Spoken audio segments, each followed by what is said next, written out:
Sahana bhavatu sahanau bhunaktu sahaviryam karavavahai tejasvinavaditamastu ma vidvishavahai. Om Shanti Shanti Shanti.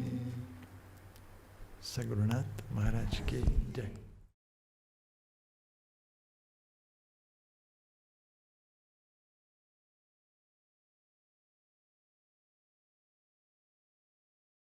La vida es la preparación para el gran momento. Y el gran momento es el momento de dejar el cuerpo. Una vida sin esta preparación no es una vida plena.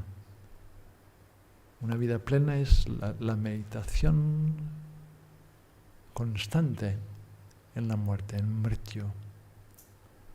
Muerte como amiga, como compañera, como una fuerza benéfica que se lleva ¿qué? Los upadis, los agregados. Qué descanso cuando los agregados dejen de estar.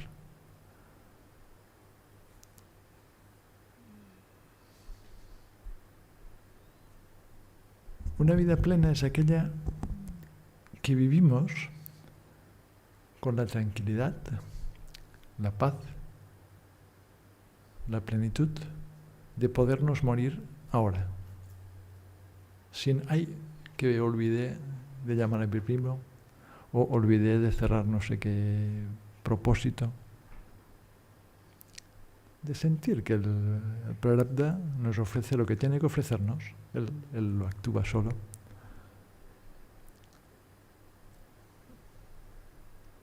Pero debe haber este reconocimiento de la belleza, de descansar aún más profundamente en ti mismo, sin cuerpos, sin mundos, sin otro,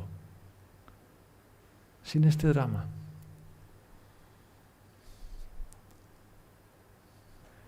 La sadhana, si observamos,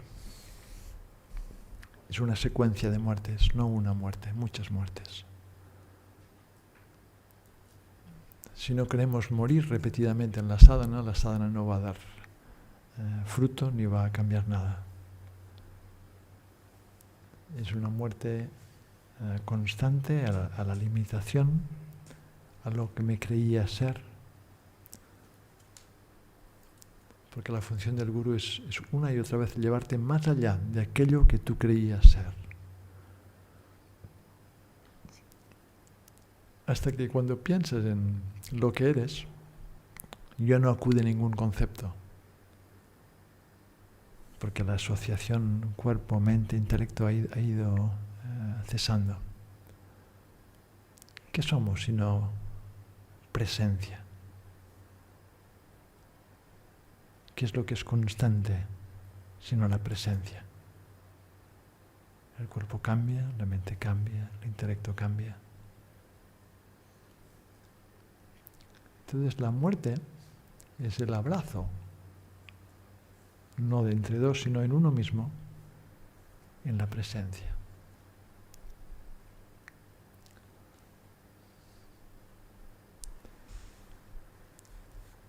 También muchos creemos que nos falta mucho para morir, pero no sabemos. Está bien darse cuenta que todo es preciosamente irregular y preciosamente inesperado. Entonces, vivir con esta sensación de qué bien, Shiva, Shiva, Shiva, Shiva. Esto es libertad. Si no, si muero y aún hay muchas cuerdas que necesito tirar, no moriré bien. Moriré, más que nada aplazaré la muerte. Volveré a nacer enseguida para seguir cumpliendo lo que tenga que cumplir. Entonces, un sabio consejo que nos dan los rishis desde la antigüedad es cortar, cortar, cortar, ser asanga, no tener relación alguna Cuando digo no tener relación alguna, no implica que uno no sea un padre de 20 hijos y cuide a sus abuelos y a sus hermanos y a sus tíos.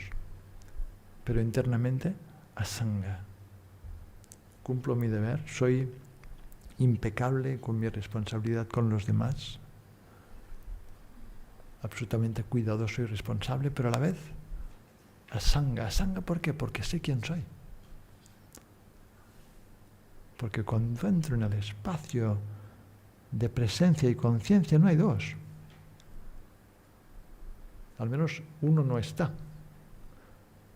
Y no aparece otro tampoco. Solo hay pura presencia. En los aniversarios de Baba siempre hablaba de la muerte. Para nosotros es un día muy feliz y él decía, sí, pero es un año más cerca del momento de dejar el cuerpo. Que no es una mala noticia, ni buena ni mala, es lo que es, ¿no? Todo fluye bellamente. Vivir para el Dharma, vivir con un ofrecimiento constante que me sobrepasa mi individualidad pesada, vivir como preparación para la muerte es vivir. Si vivo para mí mismo, estoy muerto.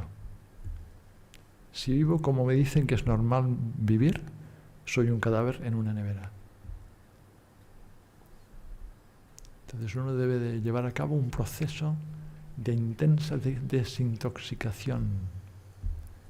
Vivimos en un mundo a un nivel, pura conciencia, a un nivel ahora vía baja relativo, un mundo muy contaminado. La polución no es nada con la polución mental, la polución intelectual, la polución emocional. Entonces tengo que limpiar este barro. Si mi vida no es una ofrenda a algo superior a mis pequeños logros y propósitos, mi vida no es nada. No vivo. Me autoengaño, me autosatisfago con esto y con lo otro. No estoy diciendo que no sea parte de la vida tener proyectos y precioso tener grandes proyectos, pero siempre desde este desapego. No proyectos para sentirme yo bien, sino proyectos o acciones que me lleven a superar mi individualidad, mi ahamkara, mi egoísmo, mi pequeño mundo, mis pequeños, los míos y los otros, y sobre todo mis propias limitaciones. Tengo que ser experto en no creerme a las limitaciones.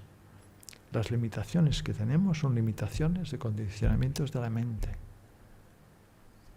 El gurú te empuja a veces bastante fuerte para darte cuenta que aquello que pensabas que no podías hacer ya lo has hecho. ¿Cómo? Te das cuenta que no lo has hecho tú. Que cuando fluyes con la gracia, todo es posible hacerlo. Entonces hay muchas actitudes de negación, no, yo no puedo, yo no llego, yo no sé. Nunca digáis no a vuestro maestro, en nada. Si él os pide algo, es porque sabe que podéis hacerlo, o porque prueba si sois capaces de dar este paso. Vivir es la trascendencia de la ilusión. La trascendencia de la ilusión es el pequeño personajito que crea su pequeño mundo y se siente seguro allí. Esto necesita un bombardeo. ¿Cómo? Chidanandarupaha Shivoham Shivoham. Constante. No soy el cuerpo, no soy la mente, no soy el intelecto, no soy la acción, no soy la reacción, no soy el que goza, no soy el que sufre. Chidanandarupaha Shivoham Shivoham. Esto es sadhana. Sostener esta contemplación. Debo de luchar o vivir en lo finito, reconociendo siempre la infinitud en mí, la infinitud en todo.